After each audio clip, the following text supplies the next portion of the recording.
mentor. So he'll tell you in about 5 minutes. Exactly 5 minutes. I recommend putting a video together if you want to know exactly when your presentation will end. So this will go 4 minutes, 48 seconds or so. So if you want to hit play. I collaborate with my children, Will and Kate are right back there, and I look for ways to translate ideas differently than I've seen in the art world. So this is a drawing that's also a video now, but it was an installation at the time. It was a pop song about George Bush's environmental policy. And I was wanting my Utah students to be open enough to listen to it first, to see what they hear before they had a political judgment on it. But I point fingers at myself as well, with this family in a car, just kind of tooling along, not really caring too much about things. So Will and Kate are kind of singing and dancing. Even the two dogs get in on the act.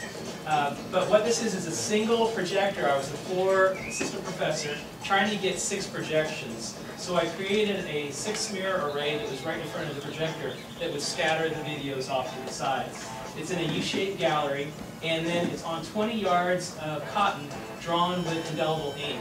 And the indelible ink was important. It was permanent marker of what was happening in this landscape. And then within the landscape is punctuated by oil derricks and refineries. And at the same time, we were hearing this sort of family sort of dance along as if they were oblivious. The next project we worked on was a video game. It was Will's idea that we have a skateboarding pirate. His character was that, and we were going to try to find a way to navigate through these obstacles. And my sort of secret daddy idea was to get my children to play nicely with each other in this project. So, but this was actually done in Scratch, and that was something that Carol introduced to me here at CDI. So this is Will's section here. What he wanted was a character that's similar to the Prince in The Princess Bride. I don't know if you remember that character. But we got him a sword, he's on a skateboard, and I've got him all sort of decked out. And this was at the Green Hills Center for North Carolina Art, so I'm using a SketchUp model of that gallery. Kate comes along here as her character, and they kind of work with each other to try to figure out how to solve this game. And these are little line drawings of objects that we designed for the show. And that's what you saw in the beginning, we're kind of floating around. So we're actually in the game space right now, but the game space is a photograph of the gallery space. Kate wanted to be a karaoke fairy princess, and she named all of these obstacles that Will would later have to remember and skate over and navigate. And they miraculously appear from a pedestal. And she tells Will what they all are. So one's called Bob, another one's called, do you remember some of the names of them, Kate? No, I actually don't. Let's get a couple here. Like column, 3D horseshoe, nose, spots. And then I'm the personification of flowers throughout. So anytime you see flowers, that's me coming in. Nice and sweet. Will had these ideas of different things you would have to master in order to get to the next level. The duck, ollie, super ollie. And then this was the final level of the game where all of these 3-dimensional objects were in the space, floating around. Kate would call out the object that he would have to hit, and he'd have to throw a sword into it and to do it right. So it was a real drawing.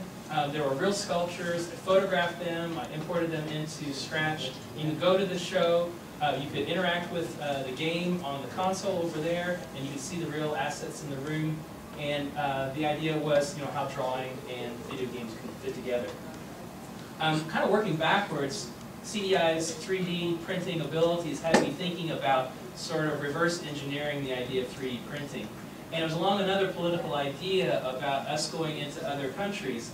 And while I support everything the military does, I also kind of am concerned with rebuilding a country.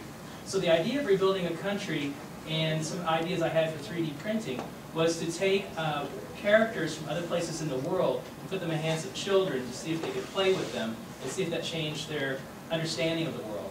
But what I decided to do is I'd carve this character and then print her onto a map of Iraq. And every time I would print her, I would sand her down just a little bit in the reverse process of 3D printing.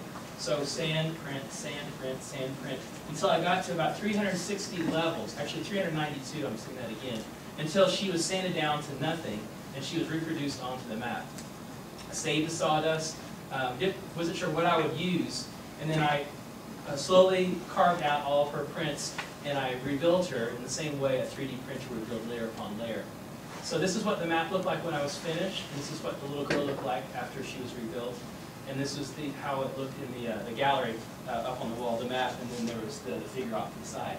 And that's 4 minutes and 48 seconds. Thank you very much.